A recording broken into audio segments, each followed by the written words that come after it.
Good evening, everyone, and welcome to yet another edition of Chapters Live. As always, I am Caitlin from the Fletcher branch. As always, I have on my fabulous hat. I have my mocktail sitting right here because we are once again diving back into the glittery 1920s world of F. Scott Fitzgerald's The Great Gatsby. Now, if you didn't tune in last week, we were introduced to sort of a small cast of characters, to our narrator, Nick Carraway, to his friends, the Buchanans, Daisy and Tom, who are married very unhappily, it seems, but married, to Tom's mistress, who he sees pretty openly, and most importantly, to the mysterious Gatsby, Jay Gatsby, who is Nick's neighbor in his house he's staying at an East Egg. And when we last left him, he had just attended one of Gatsby's infamous parties and met the man himself, but no one really seems to know that much about him. He's a very mysterious figure, which everyone has a story, but no one seems to really know who the real Gatsby is. And with that, we are going to start off in our next chunk of the story for this evening with Chapter 4 of The Great Gatsby. On Sunday morning, while church bells rang in the villages along shore, the world and its mistress returned to Gatsby's house and twinkled hilariously on his lawn. "He's a bootlegger," said the young ladies, moving somewhere between his cocktails and his flowers. "One time he killed a man who found out that he was nephew to von Hindenburg and second cousin to the devil. Reach me a rose, honey, and pour me a last drop into that there crystal glass." Once I wrote down on the empty spaces of a timetable the names of those who came to Gatsby's house that summer. It is an old timetable now, disintegrating at its folds, and headed, "This schedule in effect July 5th, 1922. But I can still read the gray names, and they will give you a better impression than my generalities of those who accepted Gatsby's hospitality and paid him the subtle tribute of knowing nothing whatever about him. From East Egg, then, came the Chester Beckers and the Leaches, and a man named Bunsen, whom I knew at Yale, and Dr. Webster Sibbett, who was drowned last summer up in Maine, and the Hornbeams and the Willie Voltaires, and a whole clan named Blackbuck, who always gathered in a corner and flipped up their noses like goats at whoever so came near, and the Ismays and the Christies, or rather Hubert Auerbach and Mr. Christie's wife, and Edgar Beaver, whose hair, they said, turned cotton white one winter afternoon for no good reason at all. Clarence Endive was from East Egg, as I remember. He came only once, in white knickerbockers, and had a fight with a bum named Eddie in the garden. From further out on the island came the Cheadles, and the O.R.P. Schraders, and the Stonewall Jacks and Abrams of Georgia, and the Fishguards and the Ripley Snells. Snell was there 3 days before he went to the penitentiary, so drunk out on the gravel drive that Mrs. Ulysses Sweat's automobile ran over his right hand. The Danceys came too, and S.B. Whitebait, who was well over 60, and Maurice A. Flink, and the Hammerheads, and Beluga the tobacco importer, and Beluga's girls. From West Egg came the Poles and the Mulradys, and Cecil Roebuck, and Cecil Schoen, and Gulick, the state senator, and Newton Orchid, who controlled films par excellence, and Eckhost, and Clyde Cohen, and Don S. Schwartz, the son, and Walter McCarty, all connected with the movies in one way or another. And the Catlips, and the Bembergs, and G. Earl Muldoon, brother to that Muldoon, who afterwards strangled his wife.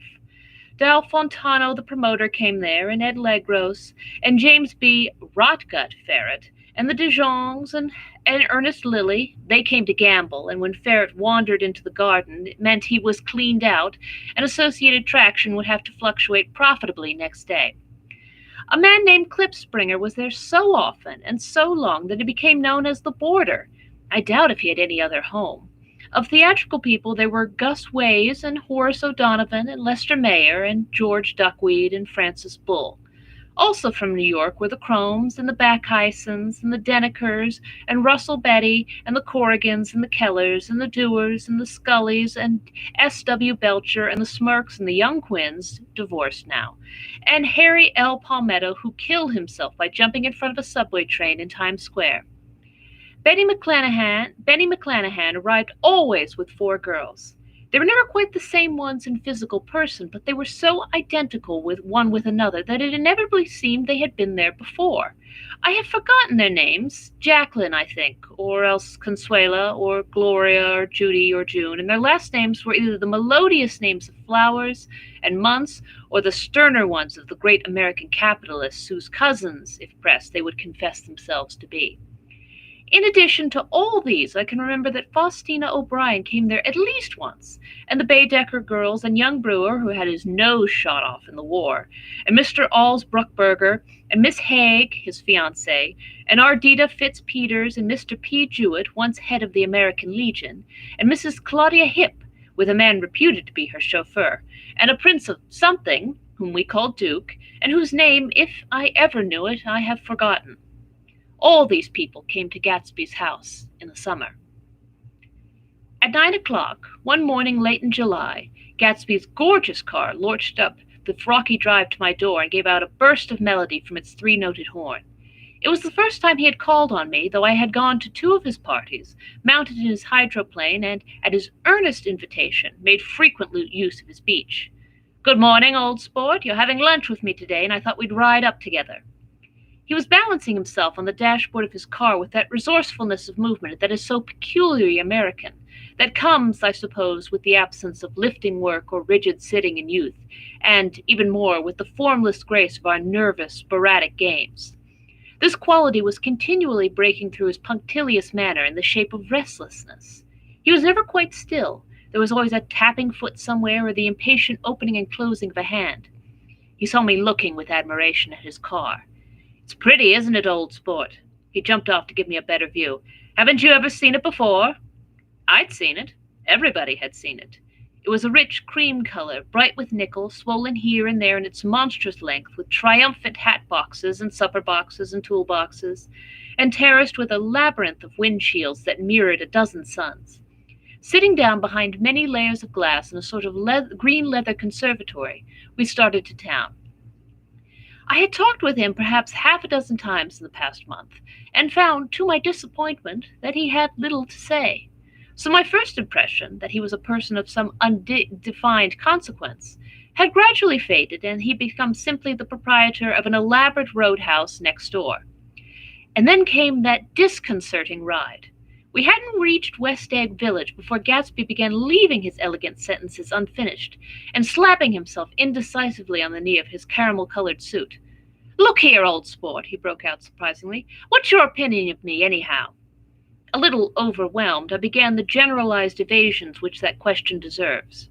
"Well, I'm going to tell you something about my life," he interrupted. "I don't want you to get a wrong idea of me from all these stories you hear." So he was aware of the bizarre accusations that flavored conversation in his halls. "I'll tell you God's truth." His right hand suddenly ordered divine retribution to stand by. "I am the son of some wealthy people in the Middle West, all dead now. I was brought up in America, but educated at Oxford because all my ancestors have been educated there for many years. It is a family tradition." He looked at me sideways, and I knew why Jordan Baker had believed he was lying. He hurried the phrase, "educated at Oxford," or swallowed it, or choked on it, as though it had bothered him before. And with this doubt, his whole statement fell to pieces, and I wondered if there wasn't something a little sinister about him, after all. "What part of the Middle West?" I inquired casually. "San Francisco." "I see. My family all died, and I came into a great deal of money." His voice was solemn, as if the memory of that sudden extinction of a clan still haunted him. For a moment I suspected that he was pulling my leg, but a glance at him convinced me otherwise.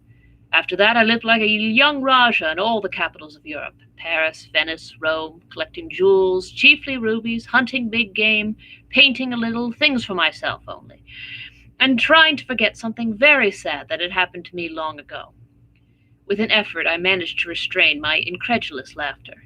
The very phrases were worn so threadbare that they evoked no image except that of a turbaned character, leaking sawdust at every pore as he pursued a tiger through the Bouge de Boulogne.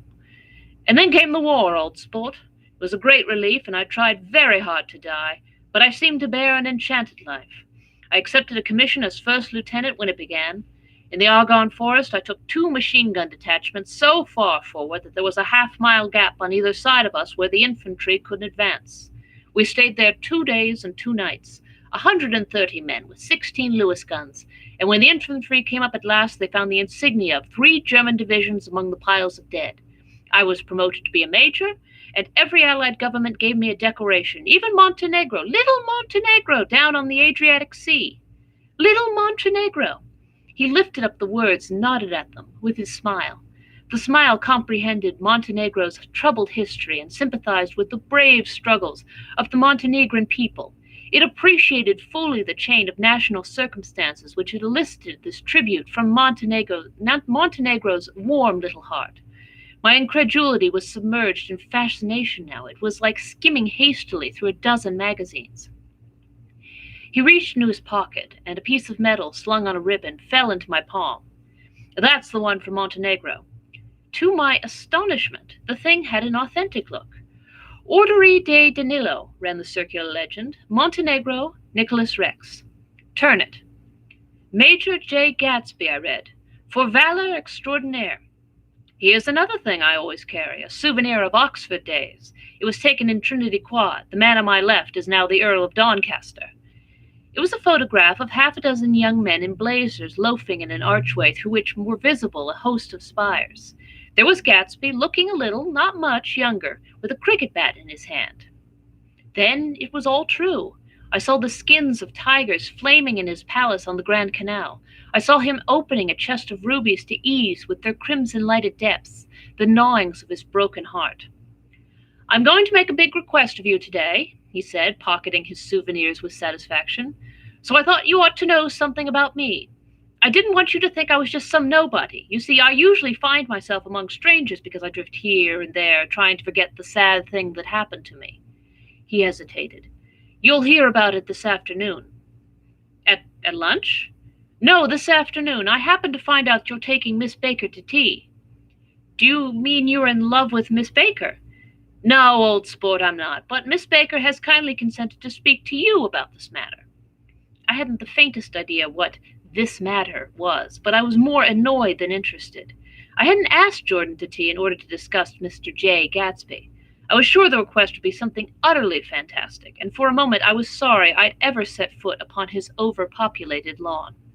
He wouldn't say another word. His correctness grew on him as we neared the city. We passed Port Roosevelt, where there was a glimpse of red-belted ocean-going ships, and sped along a cobbled slum lined with the dark, undeserted saloons of the faded gilt 1900s. Then the valley of ashes opened out on both sides of us, and I had a glimpse of Mrs. Wilson straining at the garage pump with panting vitality as we went by. With fenders spread like wings, we scattered light through half Astoria. Only half, for as we twisted among the pillars of the elevated, I heard the familiar jug-jug spat of a motorcycle, and a frantic policeman rode alongside. All right, old sport, called Gatsby. We slowed down. Taking a white card from his wallet, he waved it before the man's eyes. Right you are, agreed the policeman, tipping his cap. Know you next time, Mr. Gatsby. Excuse me. What was that? I inquired. Picture of Oxford? I was able to do the commissioner a favor once, and he sends me a Christmas card every year. Over the great bridge, with the sunlight through the girders making a constant flicker upon the moving cars, with the city rising up across the river in white heaps and sugar lumps, all built with a wish out of non-ore factory money. The city seen from the Queensboro Bridge is always the city seen for the first time, in its first wild promise of all the mystery and the beauty in the world. A dead man passed us in a hearse heaped with blooms, followed by 2 carriages with drawn blinds, and by more cheerful carriages for friends. The friends looked out at us with the tragic eyes and short upper lips of southeastern Europe, and I was glad that the sight of Gatsby's splendid car was included in their somber holiday. As we crossed Blackwell's Island, a limousine passed us, driven by a white chauffeur, in which sat 2 modish Negroes, 2 bucks, and a girl. I laughed aloud as the yolks of their eyeballs rolled toward us in haughty rivalry. Anything can happen to us now we've slid over this bridge, I thought, anything at all. Even Gatsby could happen without any particular wonder. Roaring noon. In a well-fanned second-story street cellar, I met Gatsby for lunch. Blinking away the brightness of the street outside, my eyes picked him out obscurely in the anteroom, talking to another man. Mr. Carraway, this is my friend, Mr. Wolfsham. A small, flat-nosed Jew raised his large head and regarded me with two fine growths of hair which luxuriated in either nostril. After a moment I discovered his tiny eyes in the half-darkness. So I took one look at him, said Mr. Wolfsham, staking my hand earnestly, and what do you think I did? What? I inquired politely. But evidently he was not addressing me, for he dropped my hand and covered Gatsby with his expressive nose. I handed the money to Catspaw, and I said, "All right, Catspaw, don't pay him a penny till he shuts his mouth." He shut it then and there. Gatsby took an arm of each of us and moved forward into the restaurant, whereupon Mr. Wolfsham swallowed a new sentence he was staring and lapsed into a somnambulatory abstraction. "Highballs," said the head waiter. "This is a nice restaurant here," said Mr. Wolfsham, looking at the Presbyterian nymphs on the ceiling. "But I like across the street better." "Yes, highballs," agreed Gatsby, and then to Mr. Wolfsham, "It's too hot over there." "Hot and small, yes," said Mr. Wolfsham, "but full of memories." "What place is that?" I asked. "The old Metropole," said Gatsby. "The old Metropole," brooded Mr. Wolfsham gloomily, "filled with faces long dead and gone, filled with friends gone now forever. I can't forget so long as I live the night they shot Rosie Rosenthal there. It was 6 of us at the table, and Rosie had eaten and drunk a lot all evening. When it was almost morning, the waiter came up to him with a funny look and said somebody wants to speak to him outside. "All right," says Rosie, and begins to get up, and I pulled him down in his chair. "Let the bastards come in here if they want you, Rosie, but don't you, so help me, move outside this room." It was 4 o'clock in the morning then, and if we'd have raised the blinds, we'd have seen daylight. "Did he go?" I asked innocently. "Sure he went." Mr. Wolfsham's nose flashed at me indignantly. "He turned around in the door and says, 'Don't let the waiter take away my coffee.' Then he went out on the sidewalk and they shot him 3 times in his full belly and drove away." "4 of them were electrocuted," I said, remembering. "5, with Becker." His nostrils turned to me in an interesting way. "I understand you're looking for business conjugation." The juxtaposition of these 2 remarks was startling. Gatsby answered for me. Oh, no," he said. "This isn't the man." "No?" Mr. Wolfsham seemed disappointed. "This is just a friend. I told you we'd talk about that some other time." "I beg your pardon," said Mr. Wolfsham. "I had a wrong man." A succulent hash arrived, and Mr. Wolfsham, forgetting the more sentimental atmosphere of the old metropole, began to eat with ferocious delicacy. His eyes, meanwhile, roved very slowly all around the room. He completed the arc by turning to inspect the people directly behind. I think that, except for my presence, he would have taken one short glance beneath our own table. "Look here, old sport," said Gatsby, leaning toward me. "I'm afraid I made you a little angry this morning in the car." There was a smile again, but this time I held out against it. "I don't like mysteries," I answered, "and I don't understand why you won't come out frankly and tell me what you want. What is it? Why has it all got to come through Miss Baker?" "Oh, it's nothing underhand," he assured me. "Miss Baker's a great sportswoman, you know, and she'd never do anything that wasn't all right." Suddenly he looked at his watch, jumped up, and hurried from the room, leaving me with Mr. Wolfsham at the table. "He has to telephone," said Mr. Wolfsham, following him with his eyes. "Fine fellow, isn't he? Handsome to look at and a perfect gentleman." "Yes." "He's an Oxford man." "Oh." "He went to Oxford College in England. You know Oxford College?" "I've heard of it. It's one of the most famous colleges in the world." "Have you known Gatsby for a long time?" I inquired. "Several years," he answered in a gratified way. "I made the pleasure of his acquaintance just after the war, but I knew I had discovered a man of fine breeding after I talked with him an hour. I said to myself, there's the kind of man you'd like to take home and introduce to your mother and sister." He paused. "I see you're looking at my cuff buttons." I hadn't been looking at them, but I did now. They were composed of oddly familiar pieces of ivory. "Finest specimens of human molars," he informed me. "Well," I inspected them, "that's a very interesting idea." "Yeah." He flipped his sleeves up under his coat. "Yeah, Gatsby's very careful about women. He would never so much as look at a friend's wife." When the subject of this instinctive trust returned to the table and sat down, Mr. Wolfsham drank his coffee with a jerk and got to his feet. "I have enjoyed my lunch," he said, "and I'm going to run off from you 2 young men before I outstay my welcome." "Don't hurry, Mayor," said Gatsby without enthusiasm. Mr. Wolfsham raised his hand in a sort of benediction. "You're very polite, but I belong to another generation," he announced solemnly. "You sit here and discuss your sports and your young ladies and your—" He supplied an imaginary noun with another wave of his hand. As for me, I am 50 years old, and I won't impose myself on you any longer. As he shook hands and turned away, his tragic nose was trembling. I wondered if I had said anything to offend him. He becomes very sentimental sometimes, explained Gatsby. This is one of his sentimental days. He's quite a character around New York, a denizen of Broadway. Who is he, anyhow? An actor? No. A dentist? Meyer Wolfsham? No, he's a gambler. Gatsby hesitated, then added coolly, He's the man who fixed the World Series back in 1919. Fixed the World Series? I repeated. The idea staggered me. I remembered, of course, that the World Series had been fixed in 1919, but if I had thought of it at all, I would have thought of it as a thing that merely happened, the end of some inevitable chain.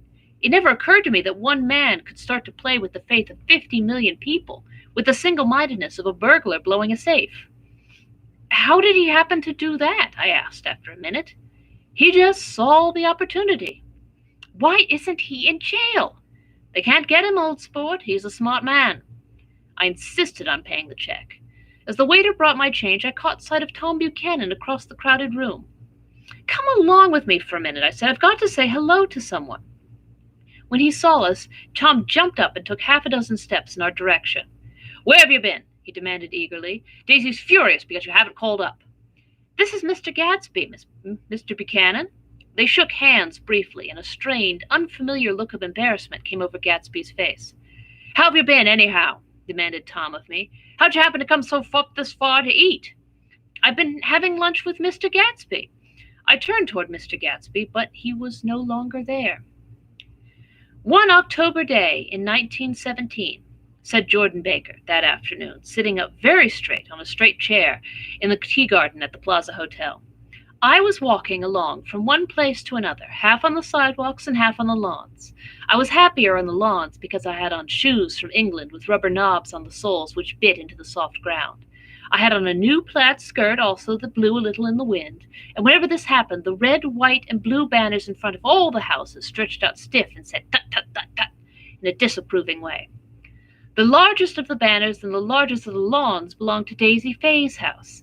She was just 18, 2 years older than me, and by far the most popular of all the young girls in Louisville. She dressed in white and had a little white roadster, and all day long the telephone rang in her house, and excited young officers from Camp Taylor demanded the privilege of monopolizing her that night, anyways for an hour. When I came opposite her house that morning, her white roadster was beside the curb, and she was sitting in it with a lieutenant I had never seen before. They were so engrossed in each other that she didn't see me until I was 5 feet away. Hello, Jordan, she called unexpectedly. Please come here. I was flattered that she wanted to speak to me because of all the older girls I admired her the most. She asked me if I was going to the Red Cross and make bandages. I was. Well, then, would I tell them that she couldn't come that day? The officer looked at Daisy while she was speaking, in a way that every young girl wants to be looked at some time, and because it seemed romantic to me, I remembered the incident ever since. His name was Jay Gatsby, and I didn't lay eyes on him again for over 4 years. Even after I'd met him on Long Island, I didn't realize it was the same man. That was 1917. By the next year, I had a few beaux myself, and I began to play in tournaments, so I didn't see Daisy very often. She went with a slightly older crowd when she went with anyone at all. Wild rumors were circulating about her, how her mother found her packing her bag one winter night to go to New York and say goodbye to a soldier who was going overseas. She was effectually prevented, but she wasn't on speaking terms with her family for several weeks. After that, she didn't play around with the soldiers anymore, but only with a few flat-footed, short-sighted young men in town who couldn't get into the army at all. By the next autumn, she was gay again, gay as ever. She had a debut after the armistice, and in February she was presumably engaged to a man from New Orleans. In June, she married Tom Buchanan of Chicago with more pomp and circumstance than Louisville ever knew before. He came down with 100 people in 4 private cars and hired a whole floor of the Seebach Hotel, and the day before the wedding he gave her a string of pearls valued at $350,000. I was a bridesmaid. I came into her room half an hour before the bridal dinner and found her lying on her bed as lovely as the June night in her flower dress, and as drunk as a monkey. She had a bottle of Sauternes in one hand and a letter in the other. "Congratulate me," she muttered. "Never had a drink before, but oh, how I do enjoy it." "What's the matter, Daisy?" I was scared, I can tell you. I'd never seen a girl like that before. "Here, dearest." She groped around in a wastebasket she had with her on the bed and pulled out the string of pearls. "Take 'em downstairs and give 'em back to whoever they belong to. Tell 'em all Daisy's changed her mind. Say Daisy changed her mind." She began to cry. She cried and cried. I rushed out and found her mother's maid, and we locked the door and got her into a cold bath. She wouldn't let go of the letter. She took it into the tub with her and squeezed it up into a wet ball, and only let me leave it in the soap dish when she saw that it was coming to pieces like snow. But she didn't say another word. We gave her spirits of ammonia and put ice on her forehead and hooked her back into her dress, and half an hour later, when we walked out of the room, the pearls were around her neck and the incident was over. Next day at 5 o'clock, she married Tom Buchanan without so much as a shiver and started off on a 3 months trip to the South Seas. I saw them in Santa Barbara when they came back, and I thought I'd never seen a girl so mad about her husband. If he left the room for a minute, she'd look around uneasily and say, "Where's Tom gone?" and wear the most abstracted expression till she saw him coming in the door. She used to sit in the sand with his head in her lap by the hour, rubbing her fingers over his eyes and looking at him with unfathomable delight. It was touching to see them together. It made you laugh in a hushed, fascinated way. That was in August. A week after I left Santa Barbara, Tom ran into a wagon on the Ventura Road one night and ripped a front wheel off his car.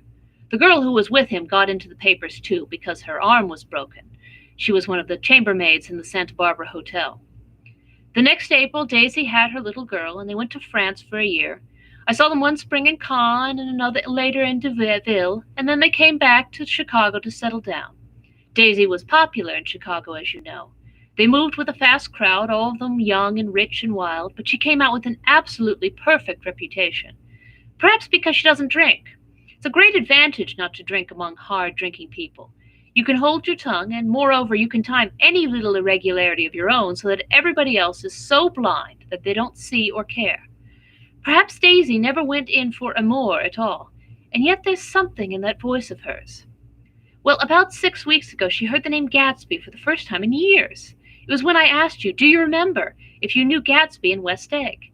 After you had gone home, she came into my room and woke me up and said, "What Gatsby?" And when I described him, I was half asleep. She said in the strangest voice that it must be the man she used to know. It wasn't until then that I connected this Gatsby with the officer in her white car. When Jordan Baker finished telling all this, we had left the plaza for half an hour and were driving in a Victoria through Central Park. The sun had gone down behind the tall apartments of the movie stars in the West 50s, and the clear voices of children, already gathered like crickets on the grass, rose through the hot twilight. It was a strange coincidence, I said. But it wasn't a coincidence at all. Why not? Gatsby bought that house so that Daisy would be just across the bay. Then it had not been merely the stars to which he had aspired on that June night. He came alive to me, delivered suddenly from the womb of his purposeless splendor. "He wants to know," continued Jordan, "if you'll invite Daisy to your house some afternoon and then let him come over." The modesty of the demand shook me.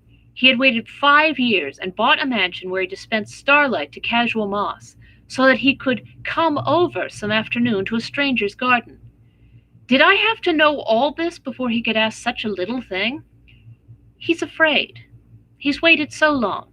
He thought you might be offended. You see, he's a regular tough underneath it all." Something worried me. "Why didn't he ask you to arrange a meeting?" "He wants her to see his house," she explained, "and your house is right next door." "Oh, I think he half expected her to wander into one of his parties some night," went on Jordan, "but she never did. Then he began asking people casually if they knew her, and I was the first one he found. It was that night he sent for me at his dance, and you should have heard the elaborate way he worked up to it. Of course, I immediately suggested a luncheon in New York, and I thought he'd go mad. 'I don't want to do anything out of the way,' he kept saying. 'I want to see her right next door.' When I said you were a particular friend of Tom's, he started to abandon the whole idea. He doesn't know very much about Tom, though he says he's read a Chicago paper for years just on the chance of catching a glimpse of Daisy's name." It was dark now, and as we dipped under a little bridge, I put my arm around Jordan's golden shoulder and drew her toward me and asked her to dinner. Suddenly I wasn't thinking of Daisy and Gatsby anymore, but of this clean, hard, limited person who dealt in universal skepticism and who leaned back jauntily just within the circle of my arm. A phrase began to beat in my ears with a sort of heady excitement. There are only the pursued, the pursuing, the busy, and the tired. And Daisy ought to have something in her life, murmured Jordan to me. Does she want to see Gatsby? She's not supposed to know about it. Gatsby doesn't want her to know. You're just supposed to invite her to tea. We passed a barrier of dark trees, and then the facade of 59th Street, a block of delicate pale light, beamed down into the park. Unlike Gatsby and Tom Buchanan, I had no girl whose disembodied face floated along the dark cornices and blinding signs, and so I drew up the girl beside me, tightening my arms. Her wan, scornful mouth smiled, and so I drew her up again closer, this time to my face. And now the narrator takes a break.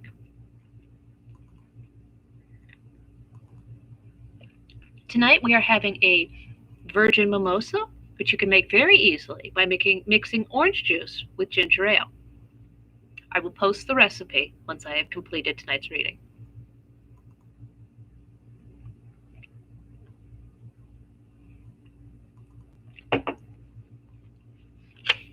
And thus refreshed, we continue on to Chapter 5. When I came home to West Egg that night, I was afraid for a moment that my house was on fire. 2 o'clock, and the whole corner of the peninsula was blazing with light, which fell unreal on the shrubbery and made thin, elongating glints along the roadside wires. Turning a corner, I saw that it was Gatsby's house, lit from tower to cellar. At first I thought it was another party, a wild row that had resolved itself into hide-and-go-seek or sardines in the box, with all the house thrown open to the game. But there wasn't a sound, only wind in the trees which blew the wires and made the lights go off and on again as if the house had winked into the darkness. As my taxi groaned away, I saw Gatsby walking toward me across his lawn. "Your place looks like the World's Fair," I said. "Does it?" He turned his eyes toward it absently. "I have been glancing into some of the rooms. Let's go to Coney Island, old sport, in my car." "It's too late." "Well, suppose we take a plunge in the swimming pool. I haven't made use of it all summer." "I've got to go to bed." "All right." He waited, looking at me with suppressed eagerness. "I talked with Miss Baker," I said after a moment. "I'm going to call up Daisy tomorrow and invite her over for tea." "Oh, that's all right," he said carelessly. "I don't want to put you to any trouble." "What day would suit you?" "What day would suit you?" he corrected me quickly. "I don't want to put you to any trouble, you see." "How about the day after tomorrow?" He considered for a moment, then, with reluctance, "I want to get the grass cut," he said. We both looked at the grass. There was a sharp line where my ragged lawn ended and the darker, well-kept expanse of his began. I suspected that he meant my grass. "There's another little thing," he said uncertainly, and hesitated. "Would you rather put it off for a few days?" I asked. "Oh, it isn't about that. At least—" He fumbled with a series of beginnings. "Why, I thought— why, look here, old sport, you don't make much money, do you?" "Not very much." This seemed to reassure him, and he continued more confidently. "I thought you didn't, if you'll pardon my— You see, I carry on a little business on the side, a sort of sideline, you understand. And I thought that if you don't make very much, you're selling bonds, aren't you, old sport?" "Trying to." "Well, this would interest you. It wouldn't take up much of your time, and you might pick up a nice bit of money. It happens to be a rather confidential sort of thing." I realize now that under different circumstances that conversation might have been one of the crises of my life. But because the offer was obviously and tactlessly for a service to be rendered, I had no choice except to cut him off there. "I've got my hands full," I said. "I'm much obliged, but I couldn't take on any more work." "You wouldn't have to do any business with Wolfsham." Evidently, he thought I was shying away from the connection mentioned at lunch, but I assured him he was wrong. He waited a moment longer, hoping I'd begin a conversation, but I was too absorbed to be responsive, so he went unwillingly home. The evening had made me lightheaded and happy. I think I walked into a deep sleep as I entered my front door. So I don't know whether or not Gatsby went to Coney Island, or for how many hours he glanced into rooms while his house blazed gaudily on. I called up Daisy from the office next morning and invited her to come to tea. "Don't bring Tom," I warned her. "What?" "Don't bring Tom." "Who is Tom?" she asked innocently. The day agreed upon was pouring rain. At 11 o'clock, a man in a raincoat, dragging a lawnmower, tapped at my front door and said that Mr. Gatsby had sent him over to cut my grass. This reminded me that I had forgotten to tell my Finn to come back, So I drove into West Egg Village to search for her among soggy, whitewashed alleys and to buy some cups and lemons and flowers. The flowers were unnecessary, for at 2 o'clock a greenhouse arrived from Gatsby's, with innumerable receptacles to contain it. An hour later the front door opened nervously, and Gatsby, in a white flannel suit, silver shirt, and gold-colored tie, hurried in. He was pale, and there were dark signs of sleeplessness beneath his eyes. "Is everything all right?" he asked immediately. "The grass looks fine, if that's what you mean." "What grass?" he inquired blankly. "Oh, the grass in the yard." He looked out the window at it, but, judging from his expression, I don't believe he saw a thing. "Looks very good," he remarked vaguely. "One of the papers said they thought the rain would stop about 4. I think it was the Journal. Have you got everything you need in the shape of tea?" I took him into the pantry, where he looked a little reproachfully at the bin. Together we scrutinized the 12 lemon cakes from the delicatessen shop. "Will they do?" I asked. Of course, they're fine," and he added hollowly, "Old sport." The rain cooled about 3:30 to a damp mist, through which occasional thin drops swam like dew. Gatsby looked with vacant eyes through a copy of Clay's Economics, starting at the finished tread that shook the kitchen floor, and peering through the bleared windows from time to time as if a series of invisible but alarming happenings were taking place outside. Finally he got up and informed me, in an uncertain voice, that he was going home. "Why's that?" "Nobody's coming to tea. It's too late." He looked at his watch as if there were some pressing demand on his time elsewhere. "I can't wait all day." "Don't be silly. It's just 2 minutes to 4. He sat down miserably, as if I had pushed him, and simultaneously there was the sound of a motor turning into my lane. We both jumped up, and, a little harrowed myself, I went out into the yard. Under the dripping bare lilac trees, an large open car was coming up the drive. It stopped. Daisy's face, tipped sideways beneath a 3-cornered lavender hat, looked out at me with a bright, ecstatic smile. "Is this absolutely where you live, my dearest one?" The exhilarating ripple of her voice was a wild tonic in the rain. I had to follow the sound of it for a moment, up and down, with my ear alone, before any words came through. A damp streak of hair lay like a dash of blue paint across her cheek, and her hand was wet with glistening drops as I took it to help her from the car. "Are you in love with me?" she said low in my ear. "Or why did I have to come alone?" "That's the secret of Castle Rackrat. Tell your chauffeur to go far away and spend an hour." "Come back in an hour, Ferdy." And then in a grave murmur, "His name is Ferdy." "Does the gasoline affect his nose?" "I don't think so," she said innocently. "Why?" We went in. To my overwhelming surprise, the living room was deserted. "Well, that's funny," I exclaimed. "What's funny?" She turned her head as there was a light, dignified knocking at the front door. I went out and opened it. Gatsby, pale as death, with his hands plunged like weights in his coat pockets, was standing in a puddle of water, glaring tragically into my eyes. With his hands still in his coat pockets, he stalked by me into the hall, turned sharply as if he were on a wire, and disappeared into the living room. It wasn't a bit funny. Aware of the loud beating of my own heart, I pulled the door to against the increasing rain. For half a minute there wasn't a sound. Then from the living room I heard a sort of choking murmur and part of a laugh, followed by Daisy's voice on a clear, artificial note. "I certainly am awfully glad to see you again." A pause. It endured horribly. I had nothing to do in the hall, so I went into the room. Gatsby, his hands still in his pockets, was reclining against the mantelpiece in a strained counterfeit of perfect ease, even of boredom. His head leaned back so far that it rested against the face of a defunct mantelpiece clock, and from this position his distraught eyes stared down at Daisy, who was sitting, frightened but grateful, on the edge of a stiff chair. "We've met before," muttered Gatsby. His eyes glanced momentarily at me, and his lips parted with an abortive attempt at a laugh. Luckily, the clock took this moment to tilt dangerously at the pressure of his head, whereupon he turned and caught it with trembling fingers and set it back into place. Then he sat down, rigidly, his elbow on the arm of the sofa and his chin in his hand. "I'm sorry about the clock," he said. My own face had now assumed a deep tropical burn. I couldn't muster up a single commonplace out of the 1,000 in my head. "It's an old clock," I told them idiotically. I think we all believed for a moment that it had smashed into pieces on the floor. "We haven't met for many years," said Daisy, her voice as matter-of-fact as it could be. 5 years next November. The automatic quality of Gatsby's answer set us all back at least another minute. I had them both on their feet with the desperate suggestion that they help me make tea in the kitchen while the demonic Finn brought it in on a tray. Amid the welcome confusion of cups and cakes, a certain physical decency established itself.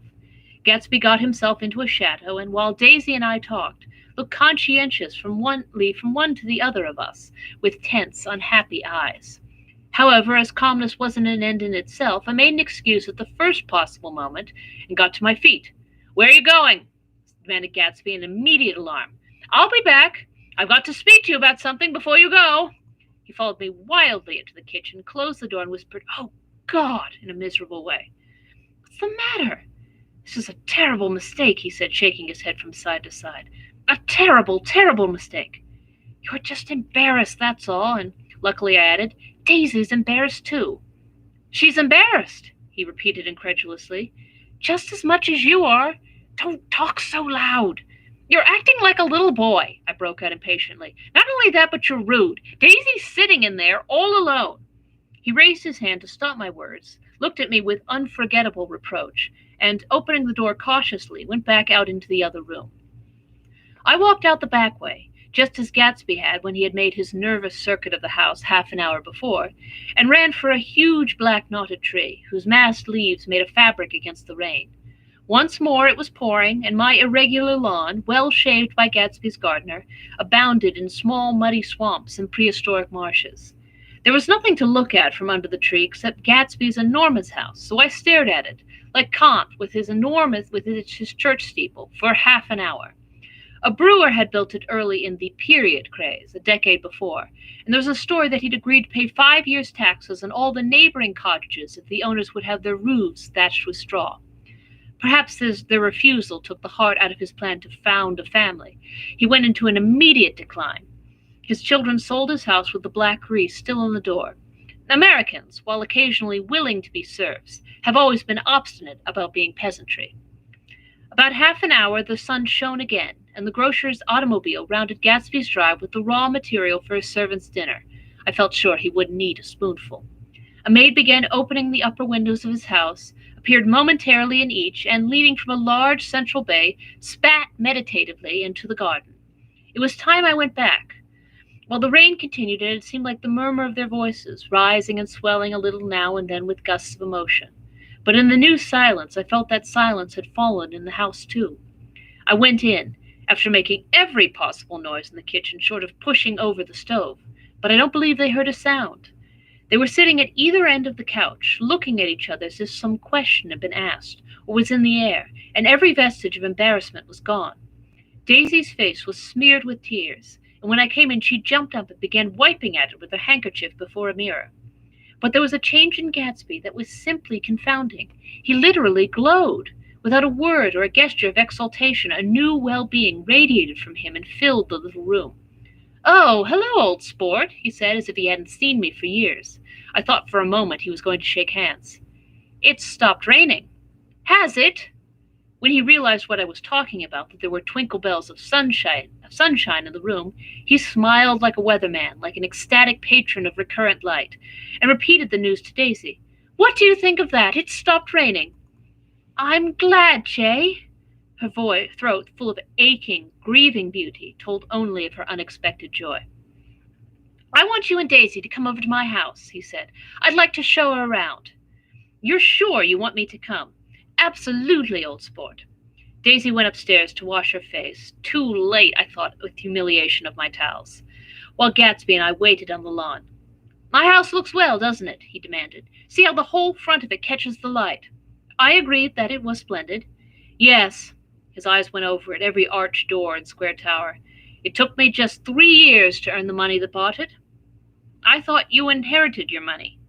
"I did, old sport," he said automatically, "but I lost most of it in the big panic, the panic of the war." I think he hardly knew what he was saying, for when I asked him what business he was in, he answered, "That's my affair," before he realized that it wasn't an appropriate reply.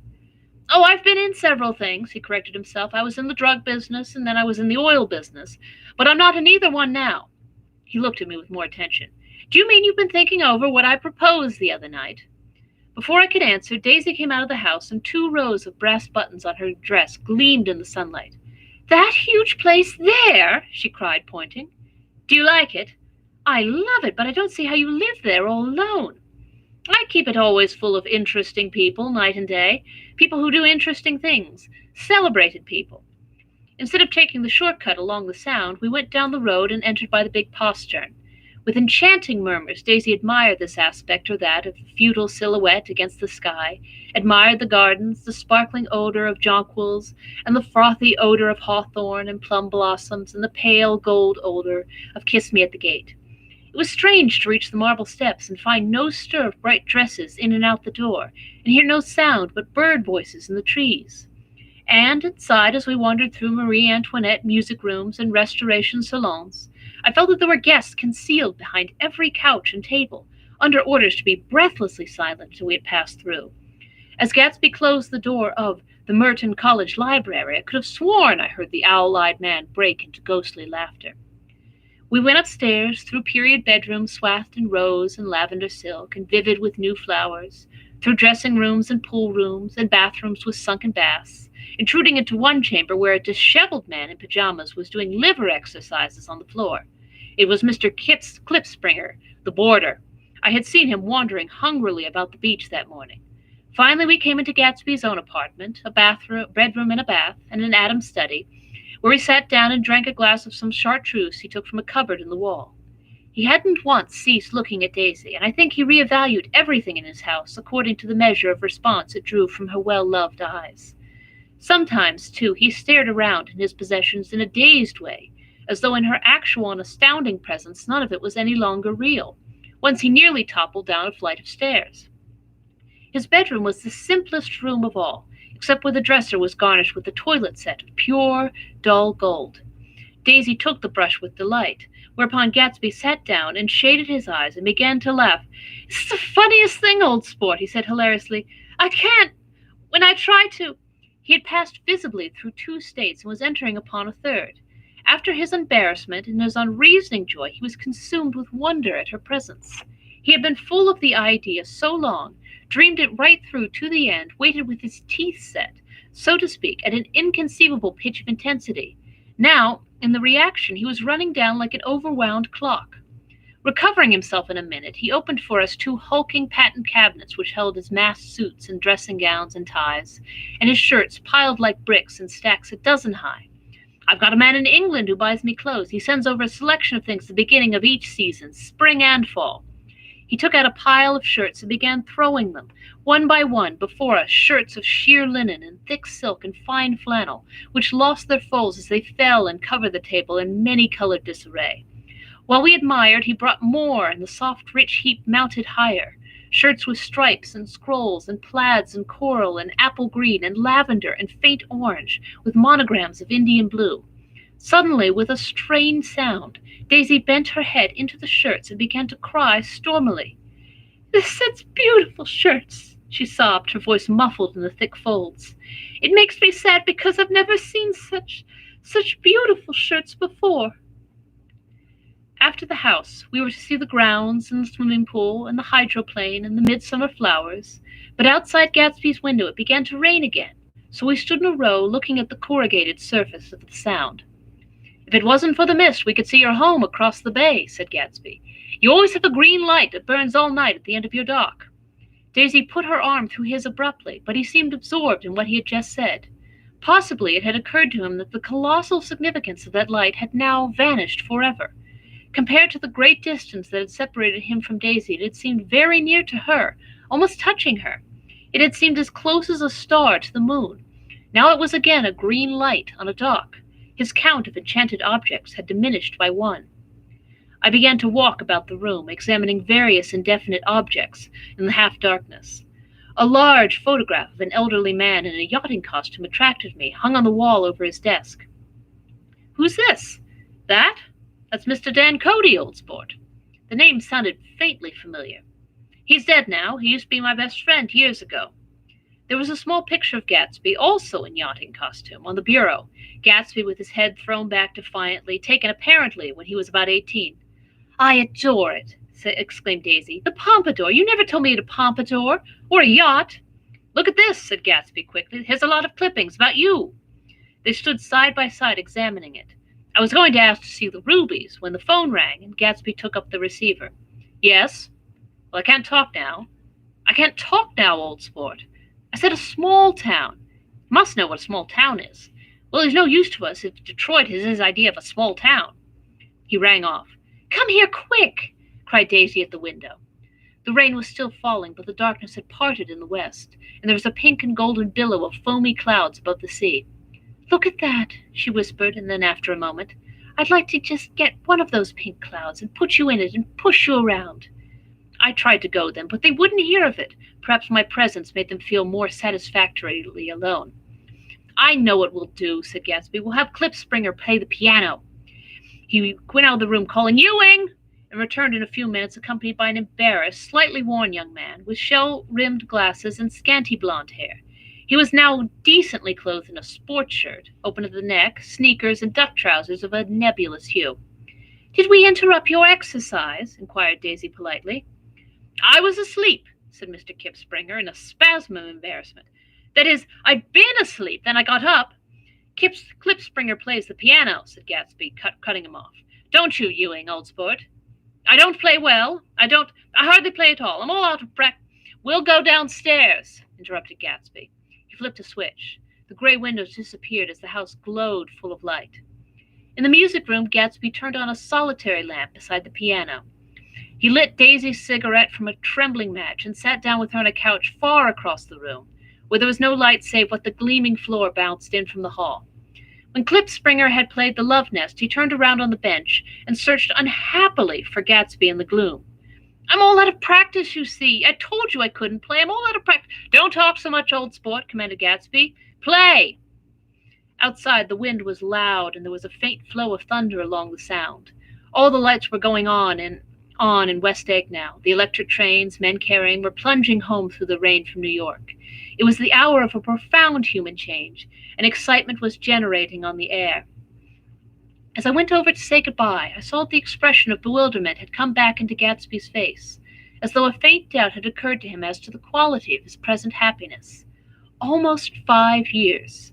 There must have been moments, even that afternoon, when Daisy tumbled short of his dreams, though not through her own fault, but because of the colossal vitality of his illusion.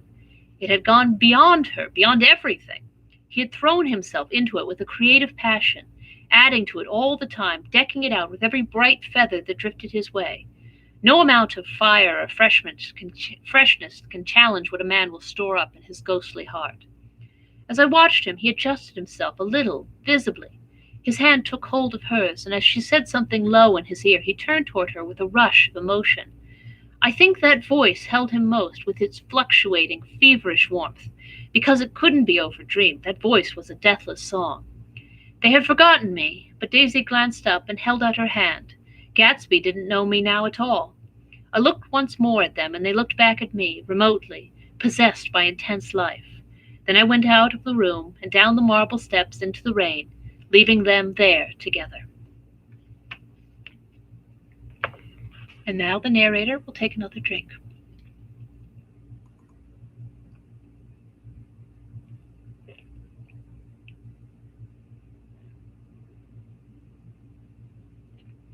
And thus refreshed with a delicious mocktail, I will continue on with Chapter 6. About this time, an ambitious young reporter from New York arrived one morning at Gatsby's door and asked him if he had anything to say. Anything to say about what? Inquired Gatsby politely. Why, any statement to give out. It transpired after a confused 5 minutes that the man had heard Gatsby's name around his office in a connection which he either wouldn't reveal or didn't fully understand. This was his day off, and with laudable initiative he had hurried out to see. It was a random shot, and yet the reporter's instinct was right. Gatsby's notoriety, spread about by the hundreds who had accepted his hospitality, and so become authorities upon his past, had increased all summer until he fell just short of being news. Contemporary legends such as the underground pipeline to Canada attached themselves to him, and there was one persistent story that he didn't live in a house at all, but in a boat that looked like a house, and was moved secretly up and down the Long Island shore. Just why these inventions were a source of satisfaction to James Gatz of North Dakota isn't easy to say. James Gatz was really, or at least legally, his name. He had changed it at the age of 17, and at the specific moment that witnessed the beginning of his career, when he saw Dan Cody's yacht drop anchor over the most insidious flat on Lake Superior. It was James Gatz who had been loafing along the beach that afternoon in a torn green jersey and a pair of canvas pants, but it was already Jay Gatsby who borrowed a rowboat, pulled out to the Tuolumne, and informed Cody that a wind might catch him and break him up in half an hour.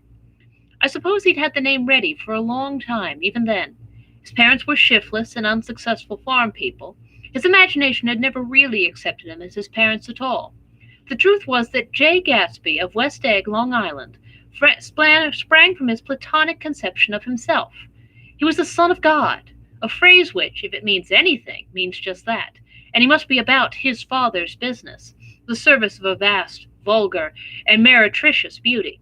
So he invented just the sort of Jay Gatsby that a 17-year-old boy would be likely to invent, and to this conception he was faithful to the end.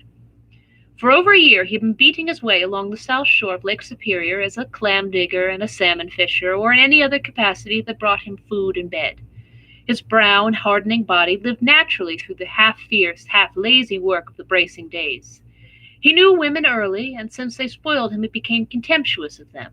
Of young virgins because they were ignorant, of the others because they were hysterical about things which in his overwhelming self-absorption he took for granted. But his heart was in a constant, turbulent riot. The most grotesque and fantastic conceits haunted him in his bed at night.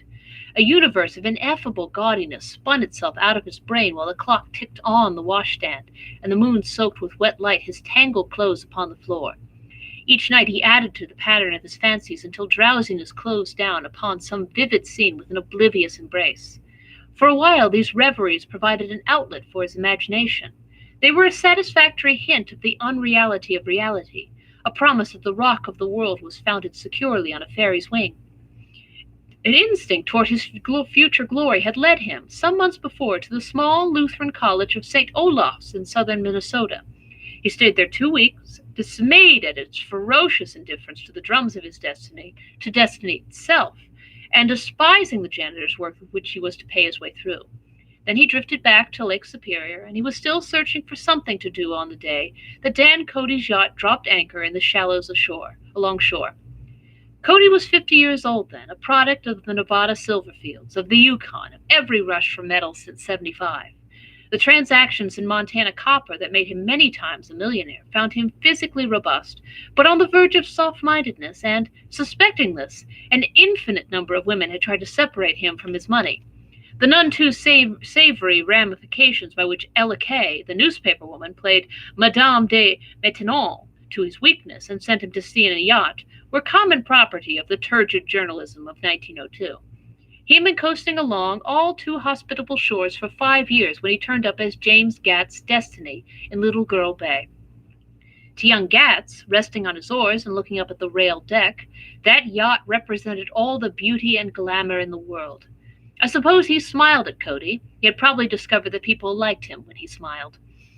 At any rate, Cody asked him a few questions. One of them elicited the brand new name, and found that he was quick and extravagantly ambitious. A few days later, he took him to Duluth and brought him a blue coat, 6 pairs of white duck trousers, and a yachting cap. And when the Tuolumne left for the West Indies and the Barbary Coast, Gatsby left too. He was employed in a vague personal capacity, while he remained with Cody, who was in turn steward, mate, skipper, secretary, and even jailer. For Dan Cody sober knew what lavish doing Dan Cody drunk might soon be about, and he provided for such contingencies by reposing more and more trust in Gatsby. The arrangement lasted 5 years, during which the boat went 3 times around the continent. It might have lasted indefinitely, except for the fact that Ella Kay came on board one night in Boston, and a week later Dan Cody inhospitably died.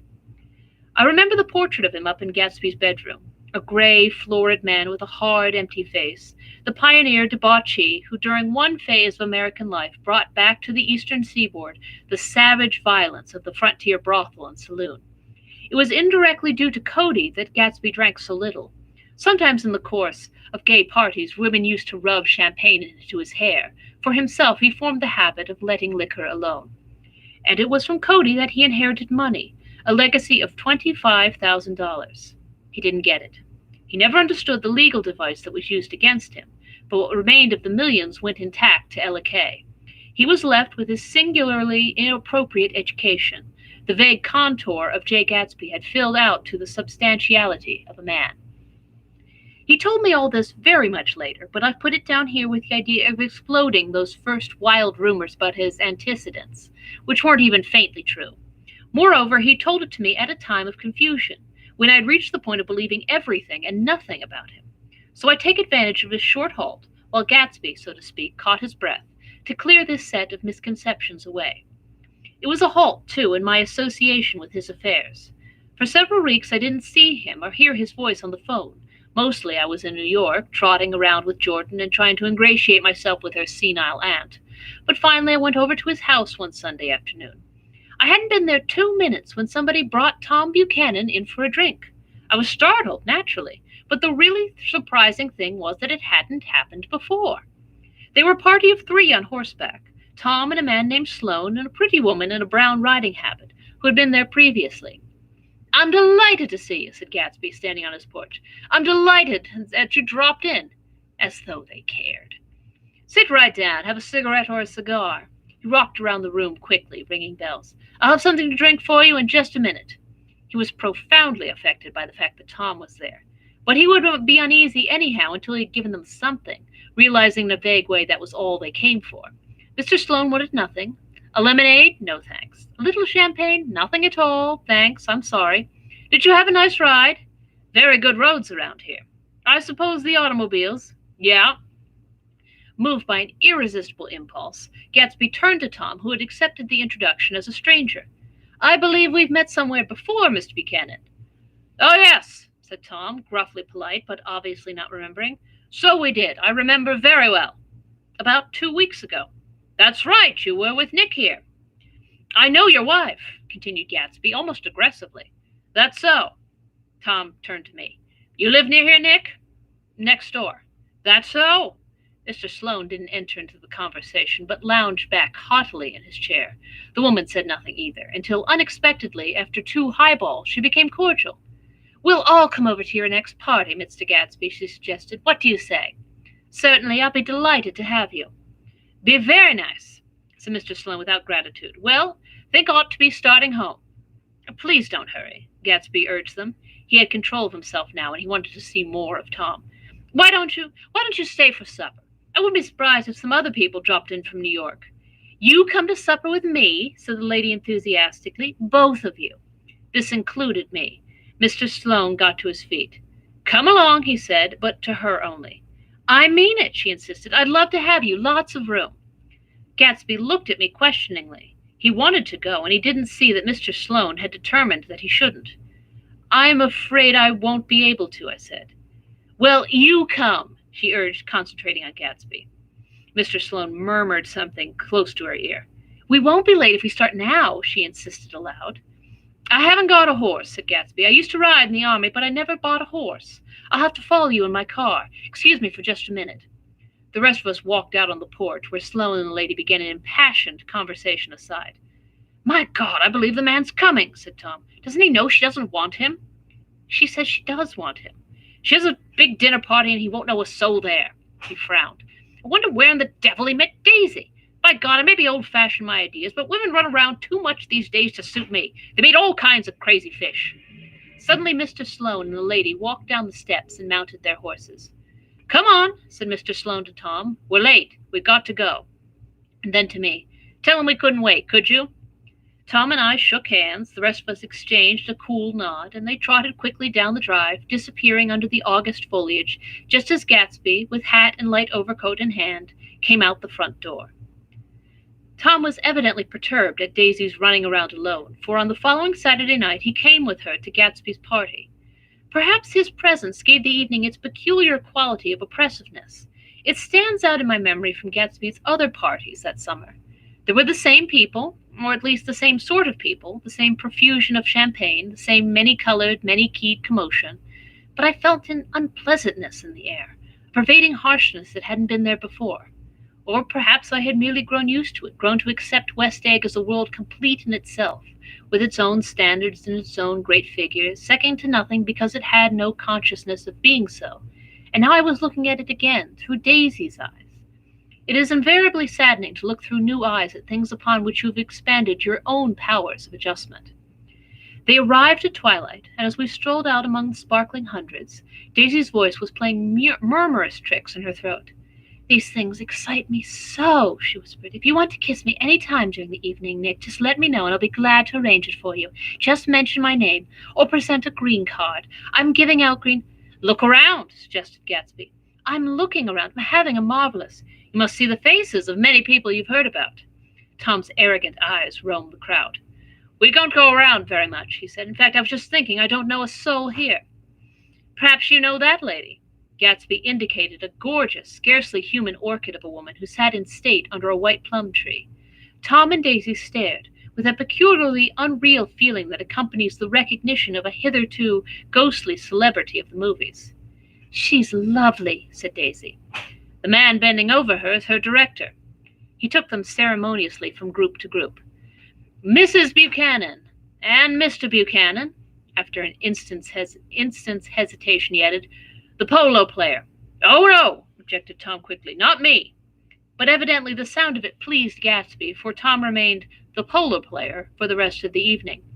"I've never met so many celebrities," Daisy exclaimed. "I like that man. What was his name, with the sort of blue nose?" Gatsby identified him, adding that he was a small producer. "Well, I liked him anyhow." "I'd rather not be the polo player," said Tom pleasantly. "I'd rather look at all these famous people in oblivion." Daisy and Gatsby danced. I remember being surprised by his graceful, conservative foxtrot. I'd never seen him dance before. Then they sauntered over to my house and sat on the steps for half an hour, while at her request I remained watchfully in the garden. "In case there's a fire or a flood," she explained, "or any act of God."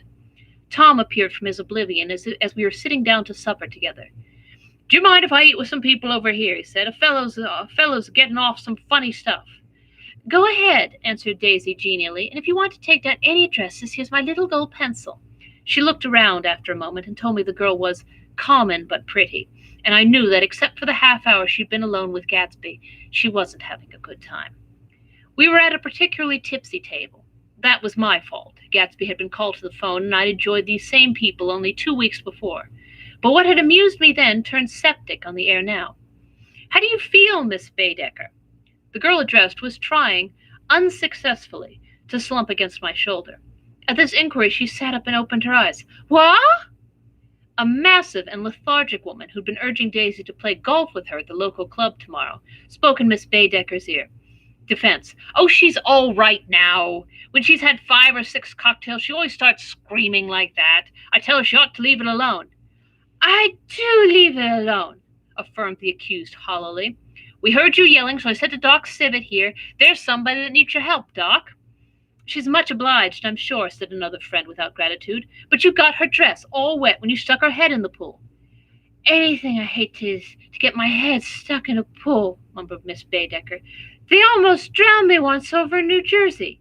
"Then you ought to leave it alone," countered Dr. Sibbett. "Speak for yourself," cried Miss Baedeker violently. "Your handshakes. I wouldn't let you operate on me." It was like that. Almost the last thing I remember was standing with Daisy and watching the moving picture director and his star. They were still under the white plum tree, and their faces were touching, except for a thin, pale ray of moonlight between. It occurred to me that he had been very slowly bending toward her all evening to attain this proximity, and even while I watched, I saw him stoop one ultimate degree and kiss at her cheek. "I like her," said Daisy. "I think she's lovely." But the rest offended her, and inarguably because it wasn't a gesture, but an emotion. She was appalled by West Egg, this unprecedented place that Broadway had begotten upon a Long Island fishing village, appalled by its raw vigor that chafed under the old euphemisms and by the too obtrusive fate that herded its inhabitants along a shortcut from nothing to nothing. She saw something awful in the very simplicity she failed to understand. I sat on the front steps with them while they waited for their car. It was dark here in front. Only the bright door sent 10 square feet of light volleying out into the soft black morning. Sometimes a shadow moved against the dressing-room blind above, gave way to another shadow, an indefinite procession of shadows that rouged and powdered in an invisible glass. "Who is this Gatsby, anyhow?" demanded Tom suddenly. "Some big bootlegger?" "Where'd you hear that?" I inquired. I didn't hear it, I imagined it.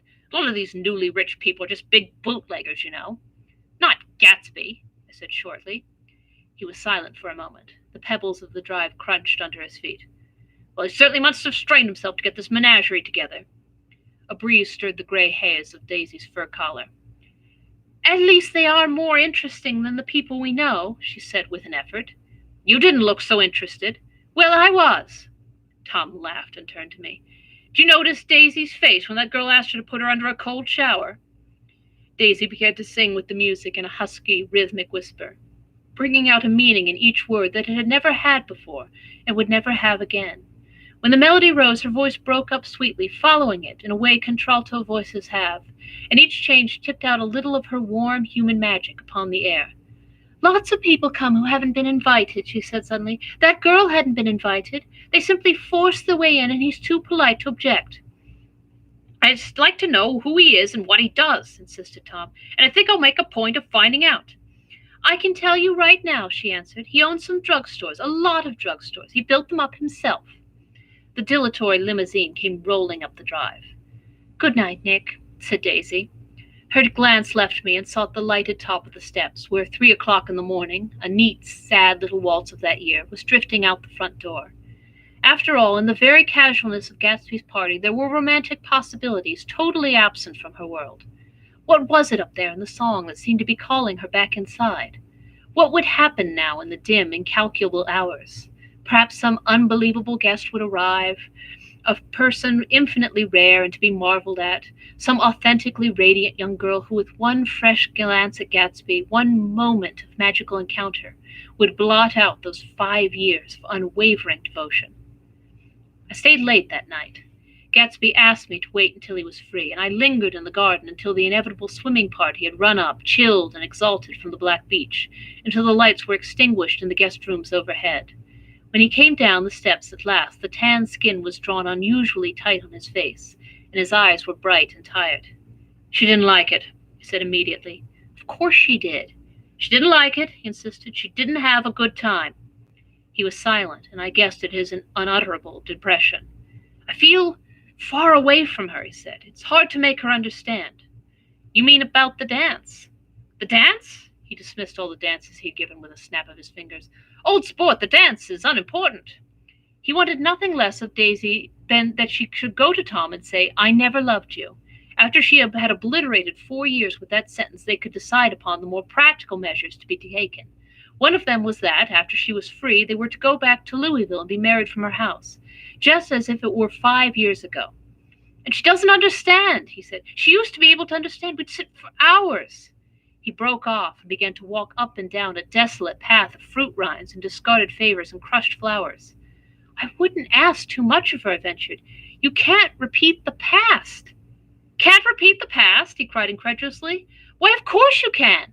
He looked around him wildly, as if the past were lurking here in the shadow of his house, just out of reach of his hand. "I'm going to fix everything just the way it was before," he said, nodding determinedly. "She'll see." He talked a lot about the past, and I gathered that he wanted to recover something, some idea of himself perhaps, that had gone into loving Daisy. His life had been confused and disordered since then, but if he could at once return to a certain starting place and go over it all slowly, he could find out what that thing was. One autumn night, 5 years before, they had been walking down the street when the leaves were falling, and they came to a place where there were no trees, and the sidewalk was white with moonlight. They stopped here and turned toward each other. Now it was a cool night with that mysterious excitement in it which comes at the 2 changes of the year. The quiet lights in the houses were humming out into the darkness, and there was a stir and bustle among the stars. Out of the corner of his eye, Gatsby saw the blocks of the sidewalk really formed a ladder and mounted to a secret place above the trees. He could climb to it if he climbed alone, and once there he could suck on the pap of life, gulp down the incomparable milk of wonder. His heart beat faster and faster as Daisy's white face came up to his own. He knew that when he kissed his girl and forever wed his unutterable visions to her perishable breath, his mind would never romp again like the mind of God. So he waited, listening for a moment longer to the tuning fork that had been struck upon a star. Then he kissed her. At his lips' touch she blossomed for him like a flower, and the incarnation was complete. Through all he said, even through his appalling sentimentality, I was reminded of something, an elusive rhythm, a fragment of lost words that I had heard somewhere a long time ago. For a moment a phrase tried to take shape in my mouth, and my lips parted like a dumb man's, as though there was more struggling upon them than a wisp of startled air. But they made no sound, and what I had almost remembered was uncommunicable forever. And that is where I shall leave you for this week. In 2 weeks, we shall conclude our reading of Great Gatsby, for it is a very short book. I will reveal our book for October. And I hope that you enjoyed tonight's reading. I hope that you are wearing your fabulous hats and enjoying your mocktails. Our next meeting will be right here on YouTube on September the 30th, which is a Thursday at 7 p.m., right here on YouTube. And until then, keep reading, keep rereading, watch all of our past episodes, watch last week's, watch all of our old animated episodes from last summer. Keep wearing your fabulous hats. Keep enjoying your mocktails. I shall finish mine once I get off here. And I will see you in 2 weeks on September 30th at 7 p.m. right here on YouTube. Thank you for tuning into Chapters Live. I'll see you then. Bye.